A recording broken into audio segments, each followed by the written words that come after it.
We are now nearly 6 months into Trump's second term, and there seems to be a broader cultural shift that's gone along with that.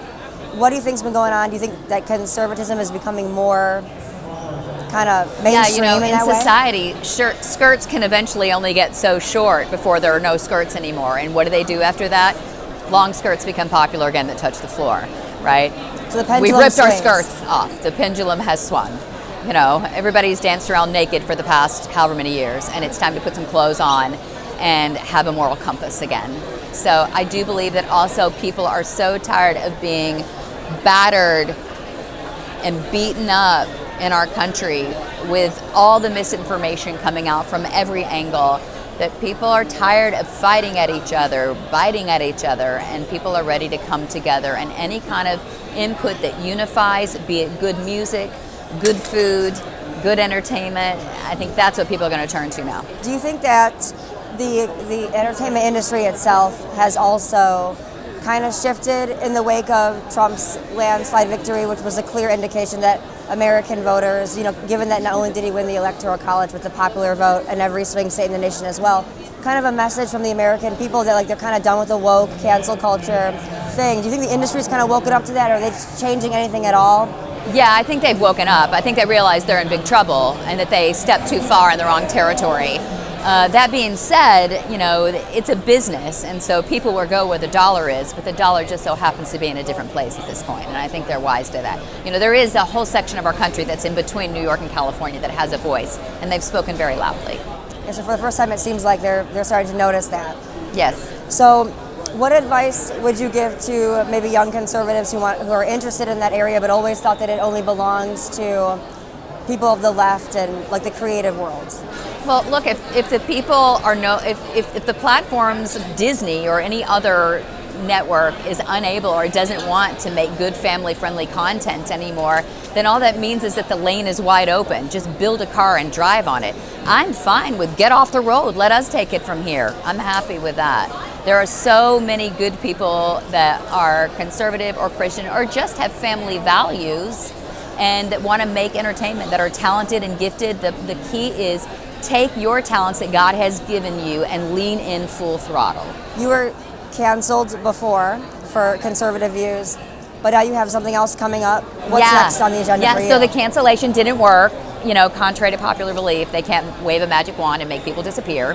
So I have a new television series streaming on Angel starting August 26th called A Week Away. And it is a Christian musical. So it's kind of like Glee at a Christian camp. And it is truly the best show that I've ever been a part of. I can't wait for people to see this. When does it come out? So it comes out August 26th, streaming on Angel.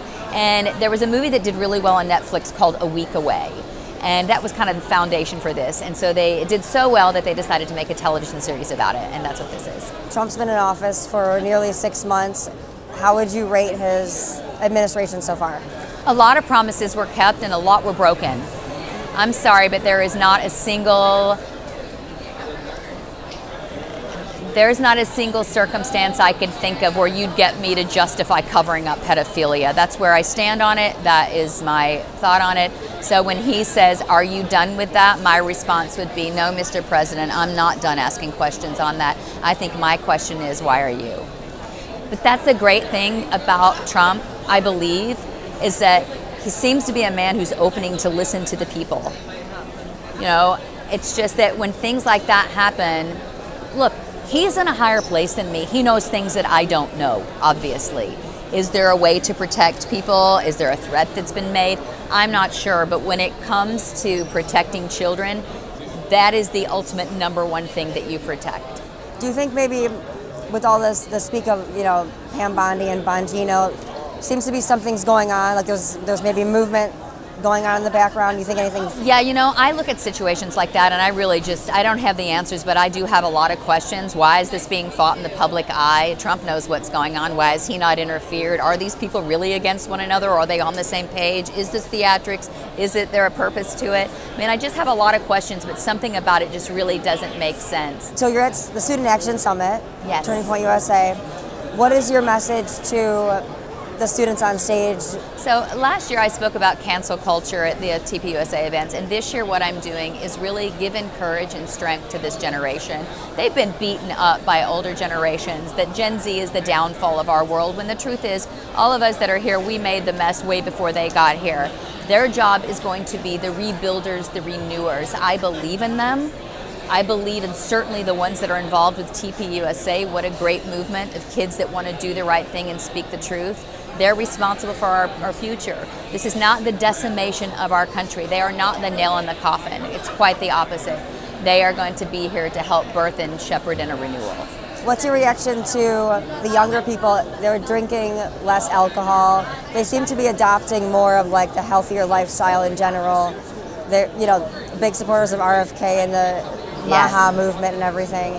Do you see like a shift there as well? I really do. See, they're planting the seeds. They're starting the revival. They're starting the renewal. They're starting to help heal. They are not destined to sit on the sideline while our country is decimated. They are really here for something more important, right? This is a big time in history where Gen Z is going to have to step up to the plate, starting by not drinking alcohol as much. Oh, great.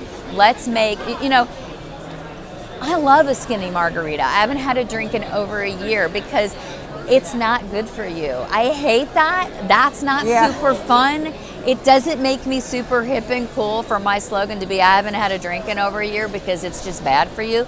But that's a fact. If there was a food that made you dizzy, made you make bad choices, and made you sick the next morning, it would be considered a poison.